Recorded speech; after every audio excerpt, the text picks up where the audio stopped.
Good evening, St. Lucia, and welcome to another edition of the Press Club, only on DBS, right here on your screen. My name is Earl Buske, and I'm your temporary host, actually co-host in the position of the host for a second time, or should it be a third time. Kendall Burton is out, and he will soon be back. He's off island, and you have me again for another evening. So sit back and relax, and let's get up with this evening's show. Let's have our usual review of the headlines in today's newspapers. The Voice newspaper headline: New police chief named, acting DCP Mosheri takes over on April the 1st. And the Star, the headline in the Star today: Ambassador takes on broken justice system and wins. Vive la France. That's the Star. The Mirror says the rule of justice, a French national freed after 4 years on remand. And Nationwide, the official news magazine of the government of St. Lucia, the visitors just keep on coming because St. Lucia is still simply beautiful. And of course, we tend to sometimes overlook another set of publications, folks, that hit the streets every Saturday. And even on this program, I must confess, we look at them, but we hardly speak about them and the role they play as supplements to newspapers. Once upon a time, newspapers just came out by themselves, but of late, they include supplements to encourage more people to look for more than just, the hard news in the newspapers. And therefore, the Star has two magazines: the Sports and Health magazine, which seeks to combine stories about sports with stories about keeping a healthy lifestyle, and you'd find that the stories, the ads, and everything make that combination to encourage persons interested in sports to recognize that they also always have to try to, of necessity, live a healthy lifestyle. And then in the Star also you have the Tonight magazine, and it says life begins tonight, and it's free in every weekend Star. Another angle, it looks at different aspects of life, particularly relating to young persons. And there's a section, you want to know where the party is, and it's called Where the Party. And there's also the center spread that is also quite popular. Then you have the there's a section on spilling the bean, and there's another one about slouch on the couch. Yeah, I do read the Tonight magazine. The Yo magazine is in the Voice, and like the Tonight and the Sports and Health, it combines youth, sports, fashion, information about where the young people are today. In today's edition, the Fabulous 15 Carnival Queen auditions. And you go through it, you have reports on sports, fashion, Dream Queen, mathematics, so that we do have, quite apart from the mainstream media, reporters and journalists putting together these publications, all in the interest of encouraging you to read more and to see reading as a source of information. So let's get on with the rest of this evening's show. It's the Press Club, and once again it's my pleasure to welcome Laura Jean-Pierre to be with us again. Laura, it's so nice. We'll do it twice. That's right. But we didn't really finish a number of issues I would have wanted to raise with you last week, bearing in mind that I might have had too much in mind. So we'll start off with any of the issues you want to look at in terms of the headlines today. I also wanted to look Yes, at the issues in the news, but from a media standpoint. Of course. Um, It is the press club after It all. is the press club. So a new police chief has been named. Is that really so? Well, it would seem so. That's what we've been told. But then again, he's on probation for 6 months. For 6 months. You know, and it's left.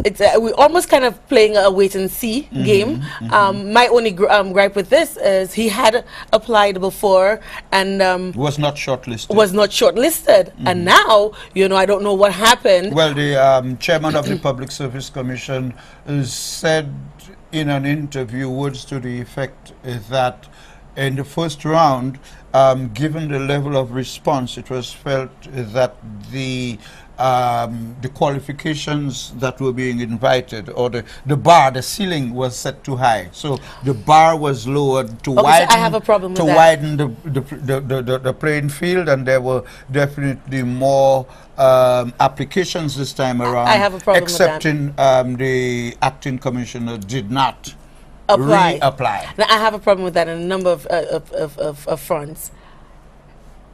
Your qualifications for a certain job is the qualifications for a certain job. If this is what you need for a person to have in order for them to be efficient and effective in their role, then that's what it is. I have a problem with lowering your standard to meet what is available. I mean, that makes absolutely no sense to me. It's like saying, in any relationship, just think about a personal relationship. You're looking for somebody, who's maybe creatively talented or an artistic or a good talker, certain age and whatever, and because you're not getting it in 3 months, then you're going to say, well, I really want somebody who has a degree, a first degree, but I'll settle for somebody with a standard 6 school leaving certificate. That makes no sense, because you're going to be miserable. That person is never going to measure up to your expectations. This is the same thing. I think if there is a certain job description and it requires certain elements, certain skill sets, certain qualifications, this is what you're supposed to be looking for. So you shouldn't, just because you want to have 20 applicants, then you lowering your standard to get that 20 applicants. I think what is important is the quality, the caliber of people. So you can get 1 person or 2 people or 3 people, but it's the quality, the caliber of people that you're looking for. Now, we're living in a society where speculation is very rife. It begs the question, were you looking for a specific person, a specific individual, but you shut them out, you lock them out of the process because you put a box, and so because you want that particular person, so you're looking at what the person is qualified in and putting that as your basis, and I think that's the problem with that. What if the intent is to keep the job home? What if the reason for advertising a second time is because nobody really fit the bill? And what do? Do you keep the bar in the sky until somebody qualifies? Or what if, and we could only say what if. What if? What if among the only persons who fit the bill were non-nationals? Is St. Lucia ready for a non-St. Lucian commissioner again? Well, here's the thing. I think everything it boils down to communication. I mean, we have to prepare our people for what the stock reality of things are. And I don't think pussyfooting around things. We live in a global village. Exactly, we're living in a global village. I don't think pussyfooting around things or painting something nice and putting a blue effect on it makes it any better. I think if we do not have the right skill set, the right people qualified within our confines, yes, we need to broaden our horizons. There is CSME after all. If we go by Monish Mosheri, he wasn't even based here. From what I'm reading, he wasn't even based here. He was attached to the Jamaican on a 5-month assignment. It doesn't matter. The fact of the matter is, he was embraced elsewhere. No, so my understanding is that he was assigned as part of his. That's my point. As part of being acting deputy commissioner. But he was assigned. Yes, he attended a course. But he's still qualified to apply. Well, he's still qualified. But why did he not in the first instance? He didn't He did did apply, but he didn't make the He wasn't shortlisted. He wasn't shortlisted. He probably didn't have the qualifications. Precisely. Maybe nobody had. But my point is, maybe we're not supposed to be. No, I get your point. You don't lower the bar. Right, you don't lower the bar. And I'm saying, well, this is what I'm saying, Senator. I'm saying if it is that we don't have the right people here, it means that we have to train and groom our people to get the qualifications. In the meantime, we do not have, as a St. Lucian, I should not have to suffer a police chief who is not qualified, who's a person who has only gotten the job because the standard or the bar was lowered. I don't think that's right. Wouldn't you say that maybe the reason why the present commissioner is on a 6-month probation?